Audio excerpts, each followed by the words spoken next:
Vodafone idea ने एक बार फिर से सुप्रीम कोर्ट का दरवाज़ा खटखटाया है और वोडाफोन आइडिया ने एक पिटीशन में ये कहा है कि उसके ऊपर जो ब्याज है और पेनल्टी है, उसका जो बोझ है उसे कम किया जाए, सरकार उसमें राहत दे। हालांकि कुछ दिन पहले भी इससे जुड़े मामले पर सुनवाई हुई थी, पिछले शुक्रवार ही, लेकिन वो जो सुनवाई है उसको टाल दिया गया अक्टूबर के लिए। तो सर, एक बार फिर से जो वोडाफोन आइडिया ने दरवाज़ा खटखटाया सुप्रीम कोर्ट का, इसको आप किस तरीके से देखते हैं?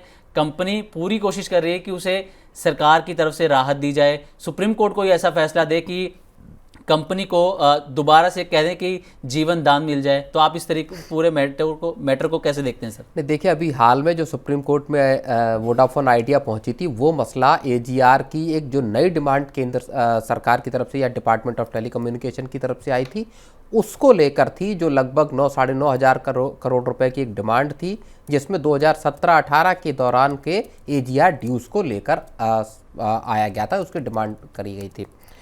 इस मामले में वोडाफोन आइडिया सुप्रीम कोर्ट पहुंची और एक बार जो सुनवाई डेफर हुई, 26 तारीख को, इसी 26 सितंबर को सुनवाई थी, तो अब वो बात होगी जाके 6 अक्टूबर को इस मामले की सुनवाई होनी है, जहां केंद्र सरकार ने वक्त ये मांगा था कि साहब हमको पूरे एस्पेक्ट्स को देखने दीजिए।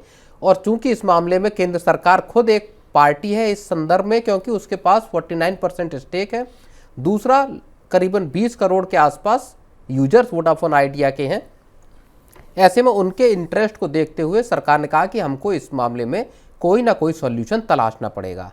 तो वहां से एक उम्मीद पैदा हुई थी और तब भी हमने देखा था शेयर चढ़े।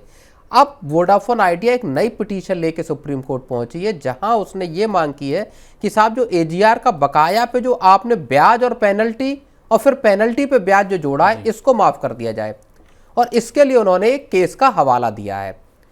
तो उस केस में 9 जजों की सुप्रीम कोर्ट की एक बेंच ने उस पेनल्टी और ब्याज को माफ कर दिया था। अब वोडाफोन आइडिया का कहना है, ये कहीं इतिहास के उसमें से ढूंढ के वोडाफोन आइडिया उस पूरे मामले को लेके आई है, और वोडाफोन आइडिया कहना, चूंकि साहब इस मामले में ऐसा किया गया था, इसलिए इस मामले में भी हमको राहत दी जाए।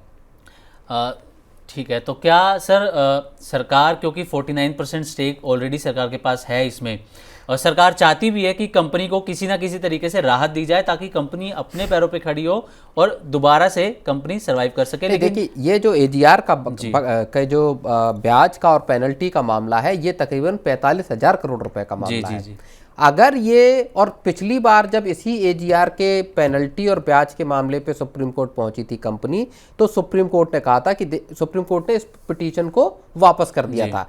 सुप्रीम कोर्ट का ये कहना था कि आपकी जो याचिका है, ये इस पे केंद्र सरकार चाहे तो कोई फैसला ले सकती है, हम इस मामले में हमको कोई आपत्ति नहीं होगी अगर बकाये के उस पे ब्याज वगैरह पे सरकार कोई फैसला लेती है। और तब से ये मामला पेंडिंग पड़ा हुआ है, सरकार ने फैसला लिया नहीं। जी। अब सुप्रीम कोर्ट से ही सीधा फैसला लेने का अनुरोध एक तरह से कंपनी ने किया है, और शायद इसी की कुछ खुशी में आज जो है वो शेयरों में आज तकरीबन 3% की शेयरों में 3% तक की तेजी देखी गई है। लेकिन जिस तरीके से सर हम देख रहे हैं कि कंपनी जो लेकिन अगर ये राहत मिलती है, माफ कीजिएगा इंटरप्ट कर रहा हूं, अगर ये राहत मिलती है तो आप समझिए कि 45,000 करोड़ रुपए से ज्यादा की ये बहुत बड़ी राहत बिल्कुल वोडाफोन आइडिया के लिए साबित होने वाली है। जी, जिस तरीके से सर हम बात कर रहे थे कि कंपनी के ऊपर देखा जाए तो 2 लाख करोड़ रुपए से ज़्यादा का कर्ज है उसके ऊपर, कोई बैंक जो है अब नया लोन देने के लिए, नया कर्ज देने के लिए आगे नहीं आ रहा, कोई इन्वेस्टर आगे नहीं आ रहा। कंपनी की तरफ से खुद ये कहा गया है कि अगर सरकार मदद नहीं करती है तो ये जो वित्त वर्ष है FY26 है, उसके बाद सर्वाइव करना भी जो है कंपनी के लिए मुश्किल हो जाएगा। तो क्या इस सिचुएशन में आपको लगता है कि कोई ऐसा हम कहें कि कोई ऐसा नेक दिल हम कह लें कि सरकार आएगी, कोई आगे आएगा जो कंपनी को बचाएगा और कंपनी दोबारा से सर्वाइव कर पाएगी?